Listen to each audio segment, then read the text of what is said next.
नमस्कार साथियों, हम स्वरों के वर्गीकरण के बारे में पढ़ रहे थे वर्ण विचार में। तो उसी वर्ण विचार में स्वरों के वर्गीकरण में हमने अब तक स्वरों का 4 प्रकार का वर्गीकरण देख लिया था। आज हम उससे आगे के वर्गीकरण के बारे में देखते हैं। मुखाकृति के आधार पर, अर्थात मुख प्रयत्न के आधार पर, जिसे हम कह सकते हैं कि मुख जो है उसकी जो भंगिमा बनती है, जब हम वर्ण को बोलते हैं तो उस समय मुख जिस प्रकार का बनता है उस आधार पर हम उसके 4 प्रकार मानते हैं स्वरों के, जिसमें है विवृत, अर्धविवृत, संवृत, अर्धसंवृत।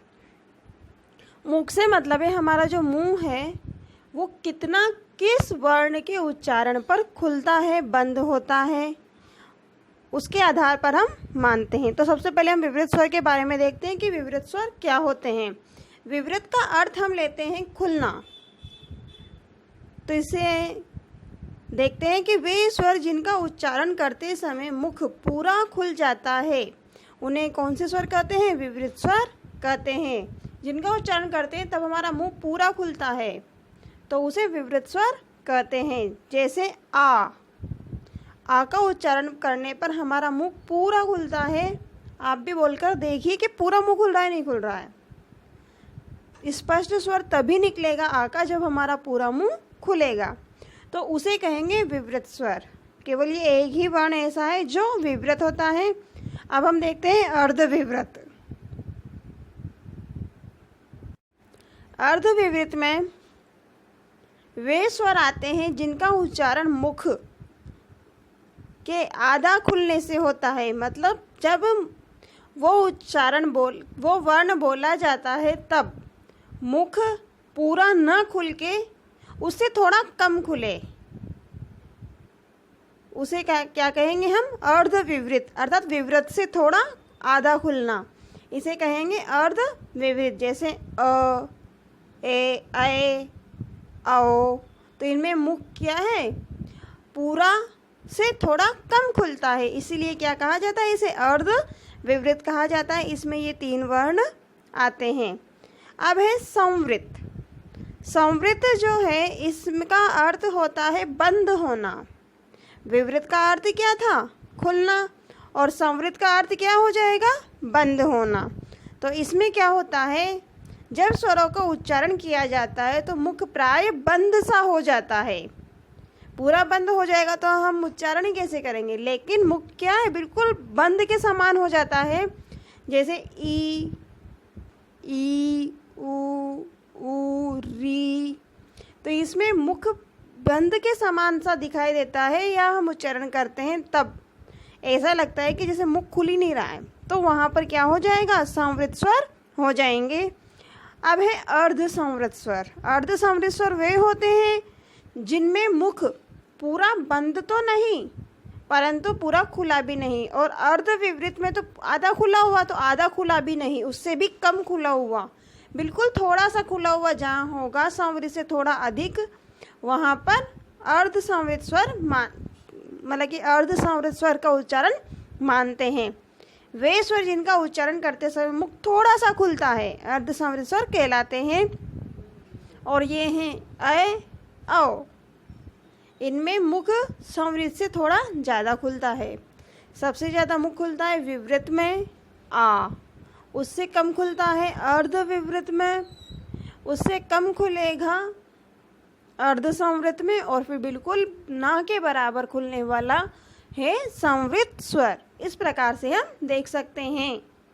ये तो थे हमारे मुख प्रयत्न के आधार पर। अब है उच्चारण स्थान के आधार पर स्वरों का वर्गीकरण। उच्चारण स्थान के आधार पर स्वरों का वर्गीकरण है।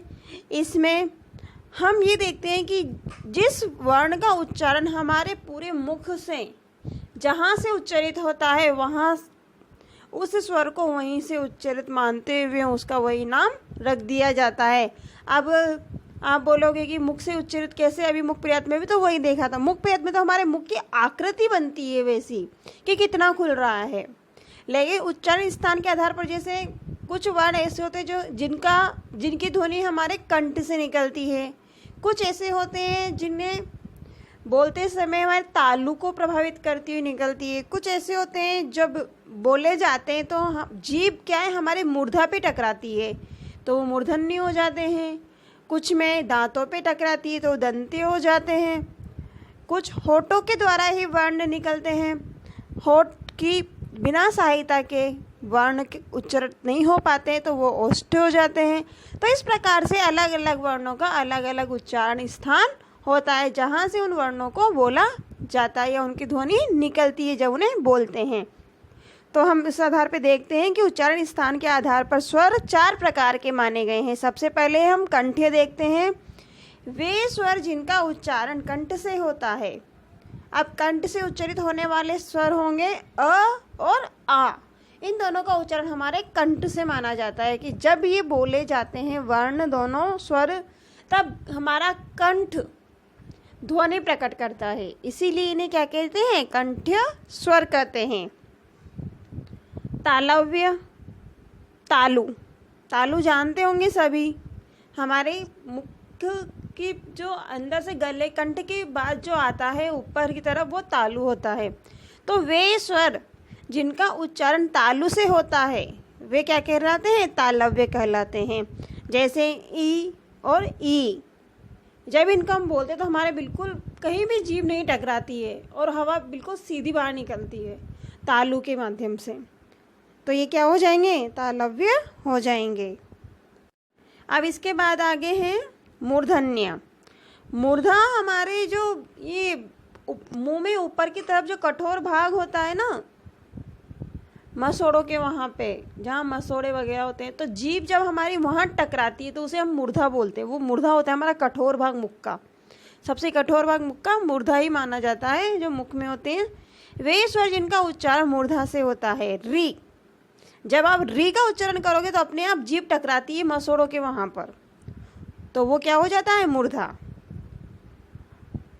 तो और ओष्ठ्य, वे स्वर जिनका उच्चारण ओष्ठ से होता है अर्थात होठों से होता है वो क्या कहलाएंगे, ओष्ठ्य कहलाएंगे। जैसे हम ऊ, ऊ, ये दोनों ही बड़े ऊ आ गए, इसमें एक छोटा ऊ है और एक बड़ा ऊ है, ये है ऊ और ऊ। तो यहाँ पर क्या हो जाएगा, ओष्ठ्य बन जाएगा। ओष्ठ्य में ऊ का उच्चारण जो है वो होठों के माध्यम से होता है। किसके माध्यम से होता है, होठों के माध्यम से होता है। इसके बाद देखते हैं हम कंठ तालव्य। कंठ तालव्य वे स्वर जिनका उच्चारण कंठ और तालु दोनों से होता है, जिनका उच्चारण कंठ से भी होगा और तालु से भी होगा, वो क्या कहलाएंगे, कंठे कहलाएंगे। अब इसे समझने का सबसे अच्छा तरीका है, हमने जब वर्ण विचार स्टार्ट किए थे तो उसमें मैंने आपको बताया था कि अ और ई के मेल से ए बना था और अ और ए के मेल से अ बनाया था हमने। तो अ तो किससे उच्चारित हो रहा था अभी, कंठ से, और ई किससे उच्चारित हो रहा है, तालु से। तो कंठ और तालु मिलकर इसका निर्माण कर रहे हैं, तो ये क्या कहाँ से उच्चारित हो जाएगा, कंठ और तालु दोनों से मिलकर हो जाएगा। और जब ये कंठ तालु से होगा तो फिर ये भी कंठ तालु से ही होगा, क्योंकि ये इससे ही मिलकर बना हुआ है। तो इस प्रकार से ए और अ जो है वो कंठ और तालु दोनों से उच्चारित होने के कारण ये कंठ तालव्य स्वर कहलाते हैं। अगला देखते हैं कंठोष्ठ। वे स्वर जिनका उच्चारण कंठ से भी होगा और होठ से भी होगा, ओष्ठ से भी होगा, वो क्या कहलाएंगे, कंठोष्ठ कहलाएंगे। अब कंठ और ओष्ठ में वही वापस देखते हैं हमने देखा था वर्ण विचार में अ और उ मिलकर बन रहा था ओ, तो ये तो बन गया ओ, और इस ओ और अ से मिलकर बना था औ, यही बना था। अ कंठ्य है, उ ओष्ठ है। कंठ और ओष्ठ से मिलकर बने हुए वर्ण कंठोष्ठ, और कंठोष्ठ होने की वजह से ये वर्ण भी इसी की जाति का है, सजाति है ये भी इसी जाति का, इसीलिए ये भी क्या बन जाएगा, कंठोष्ठ बन जाएगा। तो ये हमने आज स्वरों का वर्गीकरण पूर्ण किया कि स्वरों का वर्गीकरण कितने प्रकार का होता है और कौन सा स्वर कहाँ से किस प्रकार से वर्गीकृत किया गया है। इसमें हमने स्टार्टिंग में पढ़ा था उत्पत्ति के आधार पर स्वरों का वर्गीकरण, मूल स्वर और संधि स्वर, उच्चारण काल के आधार पर यानी समय के आधार पर ह्रस्व, दीर्घ, प्लुत स्वर, जिह्वीय स्थिति के आधार पर हमने देखा था, उसमें देखा था हमने अग्र, मध्य और पश्च स्वर। ओष्ठाकृति के आधार पर हमने देखे थे, उसमें देखे थे हमने वृत्ताकार और अवृत्ताकार स्वर। और आज हमने पढ़ा है मुखाकृति के आधार पर अर्थात मुख प्रयत्न के आधार पर और उच्चारण स्थान के आधार पर। तो मुख प्रयत्न के आधार पर विवृत, अर्धविवृत, अर्धसंवृत और संवृत देखे हैं हमने।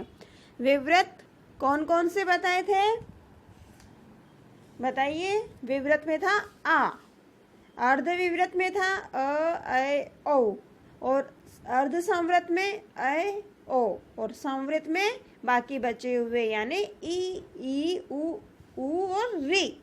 ये किसमें चला जाएगा, संवृत में चला जाएगा। उसके बाद हमने उच्चारण स्थान के आधार पर देखा था कंठ्य स्वर, तालव्य स्वर, मूर्धन्य स्वर, ओष्ठ्य स्वर, कंठ तालव्य और कंठोष्ठ्य।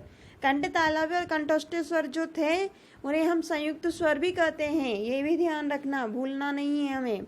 और कंठ स्वर में आ, तालव्य में ई, मूर्धन्य में किसका उच्चारण स्थान था, मूर्धन्य में याद है या भूल गए, ये रहा मूर्धन्य, इसमें री का उच्चारण स्थान था। इसके बाद ओष्ठ्य में ऊ का था, यहाँ आपको छोटा ऊ कर लेना है, ये हो गया गलती से। और उसके बाद कंठोष्ठ्य और कंठ तालव्य, कंठ तालव्य ए और कंठोष्ठ्य ओ औ। तो हमने आज स्वरों का वर्गीकरण पूरा किया है। अब हम आगे इससे बाद वाली क्लास में मतलब अगली क्लास में व्यंजनों का उच्चारण, व्यंजनों का वर्गीकरण पढ़ेंगे कि व्यंजन क्या होते हैं, कितने, इनकी संख्या कितनी होती है, इनका वर्गीकरण किस प्रकार से किया गया है। इन सब के बारे में हम व्यंजनों के बारे में अच्छी तरीके से पूरे विस्तार से हम इससे अगली बाद वाली क्लासों में पढ़ेंगे। आपको यहाँ पर ये जो स्वरों का वर्गीकरण समझाया गया, इनमें से एक प्रश्न जरूर बनता है पेपर में। ये मत सोचना कि पेपर में प्रश्न नहीं आता है, और अंदर से ही प्रश्न आता है। आजकल जैसे विवृत स्वर कौन सा होता है बताइए, जिह्वा के मध्य भाग से कौन सा स्वर उच्चरित होता है बताइए। कंठ तालव्य में जो स्वर बना है वो कैसे बना है, आपसे ये भी पूछ लिया जाता है कि ए जो बना है, ए का निर्माण किन किन स्वरों के मिलान से हुआ है, किन किन स्वरों को मिलाकर ए का निर्माण किया गया है, या ओ का निर्माण किया गया है किन स्वरों के मेल से। तो इस प्रकार के प्रश्न भी आपसे पूछ लिए जा सकते हैं। इसीलिए इस वीडियो को आप अच्छे से सुनिए, समझिए, और हो सके अगर आप करना चाहो तो आप इसे आपकी कॉपी में भी नोट डाउन कर सकते हैं। आगे की क्लास हम व्यंजनों के बारे में देखेंगे। तब तक के लिए बाय बाय। और आप इस क्लास को अगर आपको अच्छी लगी है तो प्लीज़ इसे लाइक और शेयर कीजिए, और नहीं अभी तक मेरा चैनल सब्सक्राइब नहीं किया है तो प्लीज़ सब्सक्राइब भी कीजिए। Thank you.